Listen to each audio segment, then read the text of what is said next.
ये लोगों को एक ह्यूमन बम की तरह तैयार कर रहे हैं। मेरा नेता शेर है, उसका कार्यकर्ता शेर है। यहाँ फिर नाथूराम गोडसे जैसे सोचों की संख्या बढ़ गई है। तो ये लोकतंत्र की हत्या है। जो समाज में जहर घोलने वाले लोग हैं। योगी सरकार काम करेगी? अभी आप इस पर जो 2 लोग पकड़े गए हैं, सचिन शुभम। सैया भैल कोतवाल डर काहे का। जब आपका शासक ही अपराधी हो, जब आपका शासक ही खुद पर से मुकदमा हटाता हो, तो आप कैसे उम्मीद कर सकते हो कि आपके साथ न्याय होगा। और आज पूरा उत्तर प्रदेश त्राही त्राही कर रहा है। और ये घटना आप सिर्फ एक घटना के रूप में न देखें। ये घटना साबित करता है कि योगी बाबा जो कह रहे हैं कि अपराध मुक्त समाज हमने बना दिया, उसको धत्ता बताने का काम किया। और मैं ये नहीं कहता कि भाजपा के ही लोग हैं, वो लोग हैं जो समाज में जहर घोलने वाले लोग हैं। वो चाहते हैं कि हमारे देश और प्रदेश में अशांति का वातावरण बना रहे ताकि उनकी रोटी सिकती रहे। और आज जिलाधिकारी महोदय से हम लोग अपने राष्ट्रीय अध्यक्ष पे चलाए गए जानलेवा हमला के प्रयास का पुरजोर विरोध करते हुए मांग करते हैं उनसे कि ऐसे अपराधियों पे सख्त से सख्त कार्रवाई करें। ऐसा बयान कैसा देखते हैं कि हिंदू विरोधी भाषण देते हैं इसलिए हमला कर दिया, ये एक प्रशासनिक बयान? जो व्यक्ति संविधान की बात करता हो वो किसी जाति का विरोधी कैसे हो सकता है? संविधान ने सभी जातियों को अपना अपना अधिकार दे रखा है, तो वो ऐसा वो बयान दे ही नहीं सकते। ये तो उनको बदनाम करने वाली जैसी बात है। मेरा नेता संविधान की बात करता है, मेरा नेता न्याय दिलाने की बात करता है। और ये वो लोग हैं, ये वैसी सोच मानसिकता के लोग हैं जो चाहते हैं कि गरीब गरीब रह जाए, मजदूर मजदूर रह जाए, जो वंचित शोषित दलित रह गए हैं, जिनको अब तक अधिकार नहीं मिला, उन्हें अधिकार नहीं मिले क्योंकि बैरिस्टर ओवैसी साहब लोगों को अधिकार दिलाने निकले हैं। इससे पहले भी घर पे हमला हो चुका है। हाँ, ये तो वानगी है। मैंने क्या कहा, ये तो चलता रहेगा जब आप समाज के लिए कुछ अच्छा कार्य करेंगे, क्योंकि ये वही देश है जिस देश में गांधी जी की हत्या भी होती है। क्या भाजपा के जो नेता हैं उनके साथ जो तस्वीरें वायरल हो रही, क्या लगता है वो भाजपा भी बचाने का इसमें प्रयास करेगी? बिल्कुल करेगी। अब पुलिस का बयान जिस तरीके से आ रहा है कि हिंदू विरोधी भाषण देने की वजह से वो उग्र हो गया, ये क्या मामला है भाई? और कितने लोग उग्र हो गए? तो कहीं न कहीं इसमें बहुत बड़ा षड्यंत्र की बू आ रहा है। इसमें वास्तविक जांच होनी चाहिए। लिपापोती का विरोध AIMIM का कार्यकर्ता करेगा। चुनाव बाद भी अगर जरूरत पड़ी तो सड़कों पे संघर्ष करना पड़ा तो हम कार्यकर्ता, देखिए न्यायपालिका पे विश्वास तो है, हमें न्यायपालिका पे विश्वास है। अब कार्यपालिका किस तरीके का शासन, किस तरीके का कार्य करता है, उस पर नज़र बना के रखेंगे हम। अगर वो सही जांच सही दिशा में करता है तो ठीक है, अन्यथा सड़कों पे होंगे। इनकलाब जिंदाबाद। क्या डर है, क्या लगता है क्यों आखिर लोग जो है इस तरीके से काम करना शुरू कर दिए? हमने कहा ना कि मेरा नेता दबे कुचले वंचित शोषितों की आवाज़ को लेके चले हैं। और आज जितने भी पीड़ित हैं, 70 सालों में जितने लोग पीड़ित हुए वो आज गोलबंद हो गए हैं। और उस गोलबंदी की वजह से 70 सालों में जिन नेताओं ने जनता को लूटा, उनको हटाने की तैयारी कर ली है ओवैसी साहब के नेतृत्व में, तो वो बौखला गए हैं, उनकी ज़मीन खिसक रही है। इसलिए इस तरह की घटना को अंजाम देने का काम किया है। पर जानलेवा हमला हुआ है छजारसी टोल पर। मेरठ से मीटिंग करके आ रहे थे, कुछ असामाजिक तत्वों ने उन पर फायरिंग की और उनकी जान लेने की कोशिश की। मैं प्रशासन और शासन से ये पूछना चाहता हूँ, जो ये बार बार दावा करते हैं कि हमारा भयमुक्त समाज हो गया है, यहाँ गुंडे बदमाश सारे यहाँ से बाहर उत्तर प्रदेश छोड़ के चले गए हैं या जेल चले गए हैं, तो ये जो अपराधी हैं जो गोली चला रहे हैं, ये कहाँ से आए हैं? सरकार कहती कुछ है और होता कुछ है। सरकार जनता के बीच में झूठ बोलने का काम कर रही है। पूरे प्रदेश में अनुशासनहीनता फैली हुई है, गुंडागर्दी और बदमाशी चरम सीमा पर है। मैं शासन से और प्रशासन से मांग करता हूं, जिन 2 लड़के जो पकड़े गए हैं और जो उनके ऊपर जो हाई लेवल पर उनके साथ काम कर रहे हैं, ये 2 लड़कों का काम नहीं है, ये बहुत बड़ा संगठन है। पुलिस तो कह रही है कि हिंदू विरोधी भाषण देने की वजह से फायरिंग की है। ओवैसी साहब का एक भी बयान मुझे बताइए जो हिंदू विरोधी हो। किसी स्पीच को कहना, मीडिया को कहना बहुत आसान है। हम सबूत नहीं, एक सबूत दिखाइए ना, कोई भी एक भी सबूत मिल जाएगा तो आप जो चाहे वो उसके लिए हम तैयार हैं। तो क्या लगता है ये साजिश है? योगी सरकार जिस तरीके से कहते हैं अपराध मुक्त हो चुका है उत्तर प्रदेश, योगी सरकार सरासर झूठ बोलती है। शासन उनके कब्जे में बिल्कुल नहीं है। पूरे समाज में भय का माहौल है। जगह जगह गुंडागर्दी, हत्याएं, बलात्कार, पूरे प्रदेश में हाहाकार मचा हुआ है। और ये जो धर्म संसद के नाम पे जो हमारे बैरिस्टर ओवैसी साहब को बार बार वहाँ गाली दी जा रही है, बुरा भला कहा जा रहा है, ये उसका नतीजा है। ये लोगों को एक ह्यूमन बम की तरह तैयार कर रहे हैं और पूरे समाज के माहौल को बिगाड़ना चाहते हैं। उसी का नतीजा है कि जो एक संगठन जो पूरा सिस्टमेटिक काम कर रहा है, उस नतीजे के बेस पे उन लोगों ने साजिश के तहत उन पर हमला कराया और उनकी जान लेने की कोशिश की। इसमें जो 2 लोग हैं वो बताए जा रहे हैं हिंदूवादी संगठन से जुड़े हुए हैं, और वो जो है वहाँ पे महेश शर्मा जो सांसद हैं उनके साथ भी फोटो है। तो क्या लगता है भाजपाइयों से जुड़े हुए लोग हैं, आपको लगता है? उन लोगों के सिर्फ महेश शर्मा से मिले हुए नहीं है, बीजेपी के बड़े बड़े नेताओं के साथ उनके जगह जगह फ़ोटो हैं और सारे फ़ोटो वायरल हो रहे हैं। वो बीजेपी के कार्यकर्ता हैं और जो आतंकवादी संगठन, हिंदू संगठन जो आतंकवाद का काम कर रहे हैं, जो दहशत फैलाने का काम कर रहे हैं, वो उनसे जुड़े हुए हैं। इसकी न्यायिक जांच होनी चाहिए और हाई लेवल पे जांच होनी चाहिए।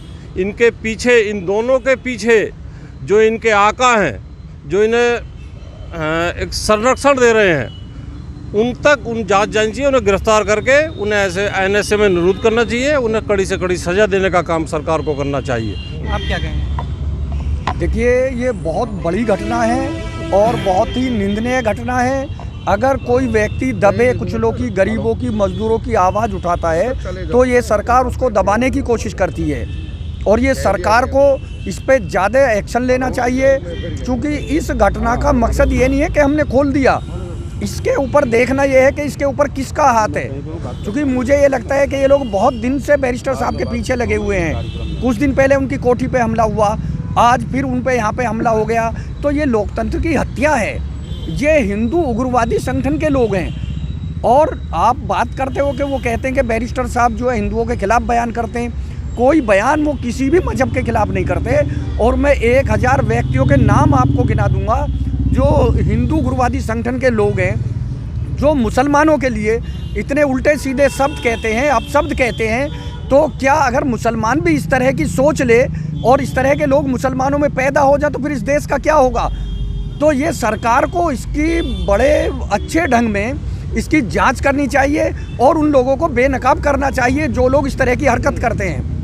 लेकिन अमित शाह जी जिस तरीके से कहते हैं कि यूपी अपराध मुक्त हो चुका है, लेकिन इतनी बड़ी घटना हो रही है नेता के ऊपर और उसके बाद सिर्फ 2 अपराधी पकड़े जाते हैं, अभी तक कोई खास कार्रवाई आपको लगती होगी?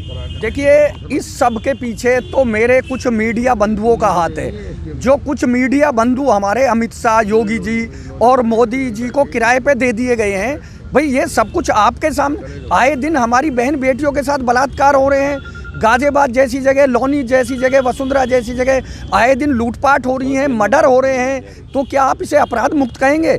ये तो अपराध बन चुकी है सरकार। इस सरकार में कोई वो नहीं है, शासन प्रशासन का कोई नियंत्रण नहीं है। खुलेआम लूटपाट हो रही है, मर्डर हो रहे हैं। NH 9 पे, टूल टैक्स पे, जहां चौकी बिल्कुल बराबर में है, जहां पुलिस की पैकेट रहती है, वहां पे कम से कम बता रहा हूँ 200 कर्मचारी वहां पे होंगे। उसके बाद दिन दहाड़े आदमी गोली चला रहा है, इसको आप अपराध मुक्त कहेंगे? इससे बड़ी घटना और क्या हो सकती है? चुनाव से पहले ऐसा हो रहा है, चुनाव में जब मतदान होगा वोटिंग में, उस दिन आपको लगता नहीं है कि ऐसी आशंका जताई जा सकती है कि कुछ भी हो सकता है बड़ा हादसा? देखो, कुछ भी हो वो तो भविष्य के गर्भ में है, लेकिन मैं आपके माध्यम से कहना चाहता हूं उन लोगों से जो समाज की फिजा को खराब करना चाहते हैं। न मेरा नेता डरने वाला, न नेता का कार्यकर्ता डरने वाला है। मेरा नेता शेर है, उसका कार्यकर्ता शेर है और हर परेशानियों का सामना मुस्कुराते हुए हम करेंगे और जनता का साथ मिलेगा और जनता की आवाज़ बनेगी। चुनावी स्टंट बता रहे हैं इसको। देखिए, जो इस तरीके का स्टंट करते हैं वो चुनावी स्टंट बताने का काम करेंगे।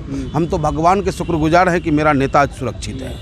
ये कह रहे थे कि सिक्योरिटी नहीं लेंगे, लेकिन Z+ सिक्योरिटी दे दी गई है। अब नहीं, वो दे दी गई है। आप सोचो कि 94 से वो MLA का सफ़र तय कर रहे हैं। उस वक्त से लेके अब तक उनके ऊपर कोई क्रिमिनल केसेस हो, कोई भ्रष्टाचार का मुकदमा उनके ऊपर हो, या कभी उन्होंने एक ब्लेड धारी भी अपने साथ लेके चलने का काम किया हो, क्योंकि वो गांधी जी को मानने वाले नेता हैं, हमारे बाबा साहब के संविधान को लेके चलने वाले नेता हैं, तो वो इसमें विश्वास नहीं रखते हैं। लेकिन वर्तमान में जो स्थिति बन गई है हमारे देश और प्रदेश की, यहाँ फिर नाथूराम गोडसे जैसे सोचों की संख्या बढ़ गई है, उनके समर्थकों की संख्या बढ़ गई है, जो कहीं ना कहीं देश के लिए घातक है। आप भी हिंदू ब्राह्मण ही हैं, लेकिन जो है ये कहा जाता है कि ओवैसी साहब को जिस तरीके से कहा जा रहा है हिंदू विरोधी और ये सब, आपको कैसा लगता है ये सुन के? मैं नहीं मानता इस बात को। अगर ऐसा वो होते तो एक ब्राह्मण को क्यों टिकट देते हैं? अगर वो ऐसा होते तो आज दर्जनों हिंदू हमारी पार्टी में है, कई ब्राह्मण हमारी पार्टी में आज भी आवेदन कर रखा है वो। तो देखिए, जो भी राजनीतिक पार्टियां होती है वो अपना स्ट्रेंथ लेके चलती है।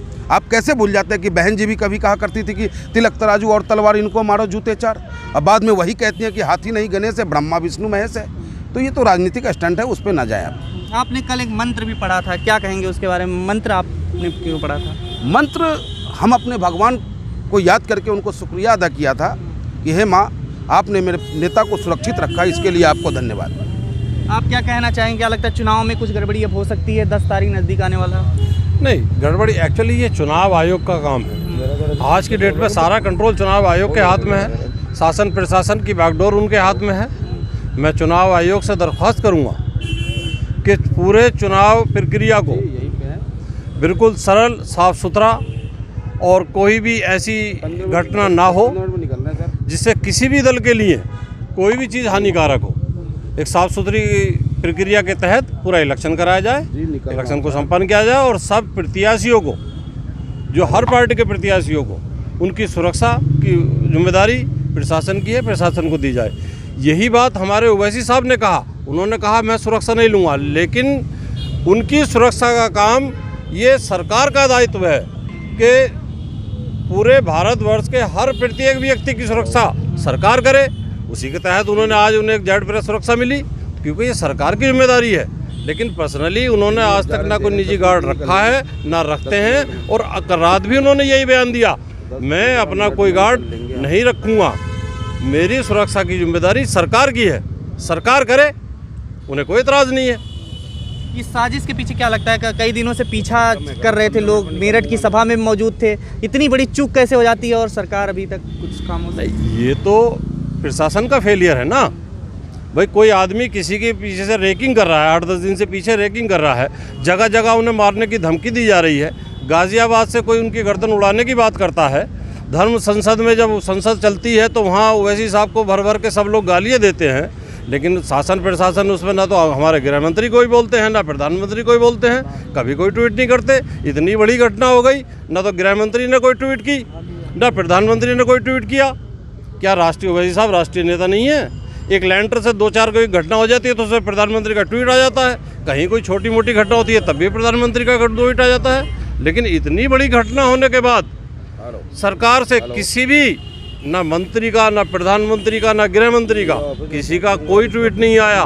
तो एक साजिश के तहत सब कुछ प्री प्लान किया जा रहा है। इसके पीछे कोई बहुत बड़ा आदमी है, बड़ी साजिश है कोई? इसमें भी कोई कहने की बात है? इतना बड़ा एक नेशनल नेता के ऊपर अटैक करना क्या सिर्फ 2 लड़के कर सकते हैं? ये प्री प्लान्ड है, ये ऊपर से पहले सब प्लानिंग है, तैयारी है, रैकिंग की गई है। हाँ, नहीं, सरकार का उन्हें कहीं ना कहीं सरकार का संरक्षण मिला हुआ है, उसी के तहत ये सब हो रहा है। जब भी कोई घटना होती है वो क्या होता है कि 2 दिन में उसकी जमानत होने के बाद बाहर आ जाता है। सरकार उस पर कोई पाबंदी नहीं लगाती। अगर किसी और दल का और संगठन का कोई आदमी होता तो सालों साल से पूरी ज़िंदगी जेल में सड़ने का काम करते हैं, उस पर NSA लगाते हैं, बुलडोजर लेकर उसके घर पहुंच जाते हैं। क्या इन पे कार्रवाई नहीं होती? पहले ओवैसी साहब पे 3 अटैक हो चुके हैं, उनके घर पे अटैक हुआ, लोग हथियार लेके गए, छड़े लेके गए, दूसरे दिन उनकी जमानत होकर बाहर आ गई। इसका क्या मैसेज देना चाहते हैं समाज में? वो डराना धमकाना चाहते हैं। हमारे सदर असदुद्दीन ओवैसी, असद का मतलब है शेर, वो शेर है और उसका हर कार्यकर्ता, मजलिस का हर कार्यकर्ता शेर है। मर जाएगा, मिट जाएगा, लेकिन डरेगा नहीं, कड़ी तरीके से मुकाबला करेगा। हर तरह से मुकाबले के लिए हम तैयार हैं। इन महिलाओं से भी पूछ लेते हैं, क्या ये महानगर अध्यक्ष, हाँ, क्या कहेंगे सर? क्या करेंगे सर। जिस तरीके से ये इतनी बड़ी घटना हो जाती है और किसी भी बीजेपी के जो सरकार है उसके तरफ से कोई नेता का बयान नहीं आता है और उनकी नेताओं के साथ फोटो भी वायरल हो रही है। नहीं क्यों करेंगे उस नेता क्यों करेंगे इसको, अगुवाई जो है क्या नाम, वो क्यों बताएंगे कुछ, जब उन्हीं के आदमी हैं, चंद गुंडे रखते हैं वो, हमेशा उन्होंने यही काम किया है अब तक। बीजेपी यही तो काम करती आ रही है। ओवैसी जी के आने से उनके पैर उखड़ गए। जो विरोधी दल हैं, वो कोई भी दल हो, उनके पैर उखड़े हुए हैं और वो समझते हैं कि उत्तर प्रदेश में अब के सरकार जरूर ओवैसी जी की आएगी, उनका हस्तक्षेप होगा। तो इसीलिए वो चाहते हैं कि ओवैसी जी को यहाँ से किसी भी तरीके से इस चुनाव मैदान से अलग किया जाए, चाहे मार के किया जाए, कत्ल करके किया जाए, और वो उन्होंने करके दिखा दिया। अब इस चीज़ का कितना असर पड़ेगा चुनाव में? चुनाव का इस चीज़ पे इतना असर पड़ेगा कि जो उनका अपना जो समाज है वो उनके साथ है हर तरीके से। जो दूसरा समाज है, दलित है, दबा कुचला जो भी है, उनके साथ है और उन्हीं के साथ रहेगा। कंधे से कंधा मिला करके उनके साथ है। रात आप लोगों ने देख भी लिया होगा मीडिया ने।